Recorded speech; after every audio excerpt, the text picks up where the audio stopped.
Bonjour à tous et bienvenue dans Demain vous appartient, votre émission sur la série de TF1. Comme je le vois sur mon calendrier Miraculous, nous sommes déjà le 15 décembre. Dans 10 jours, c'est Noël.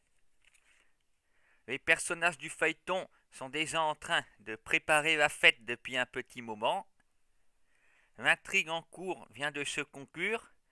Nous aurons donc l'occasion de voir des thématiques autour de Noël dans la semaine à venir. Mais qui a eu cette idée folle un jour d'incendier le mas ostréicole? C'est cette sacrée Jeanne, sacrée et Jeanne. Et oui, la coupable s'est dénoncée.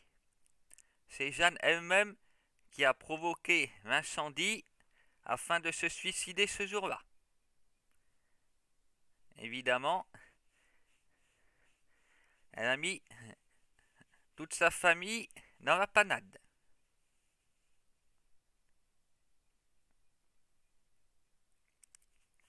Elle pourrait être soupçonnée d'avoir pris des médicaments pour se suicider. Vous avez un petit peu de mal à croire qu'elle soit aussi derrière l'incendie. Eh bien oui, c'est comme une drôle d'idée, vous en conviendrez, de vouloir se suicider par les flammes le jour même de l'anniversaire de son fils. Merci maman pour le cadeau.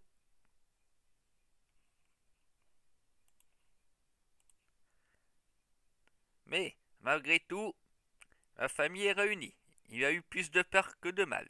En effet, nous craignons que Chloé avait fait une fausse couche, mais elle portait des jumeaux et il en reste toujours un.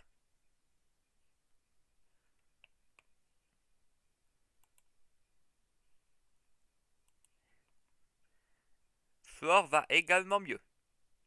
Et elle a l'intention de se marier avec Arnaud. Une nouvelle qui ne réjouit pas Bart.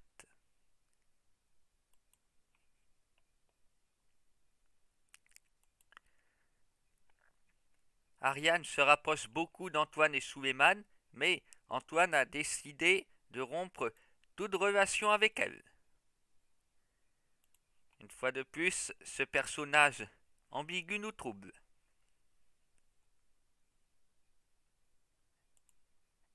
Leïla, de son côté, a découvert qu'Ariane... Comment ça... C'est un trou de mémoire. Qu'Aurore, hein, la femme de William, a donc eu une aventure avec Samuel.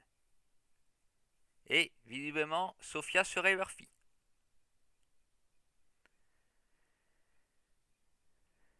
Je trouve que Leïla est assez bizarre ces temps-ci. Pourquoi se lancer dans une telle enquête?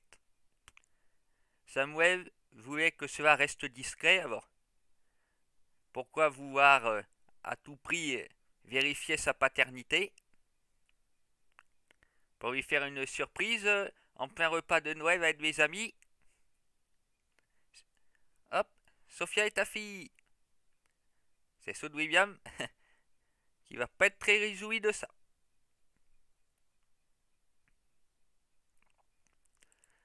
Cette semaine, nous avons également pu apercevoir le retour de Anne-Marie, la mère de Sandrine.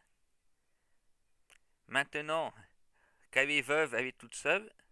La période des fêtes de fin d'année va lui peser. Elle a l'intention de renouer avec sa famille. J'espère qu'elle y parviendra. On peut évidemment lui faire des reproches quant au fait qu'elle a fait passer sa petite fille Victoire pour sa propre fille, mais d'après ce que nous savons, elle s'en est toujours bien occupée. Une réconciliation devrait être envisageable et souhaitable, je pense, pour toute cette famille qui a été beaucoup meurtrie durant l'année écoulée, pourvu que la magie de Noël opère. Je vais à présent déguster mon petit chocolat du calendrier Miraculous et je vous dis à la semaine prochaine pour reparler de tout cela. Que c'est bon.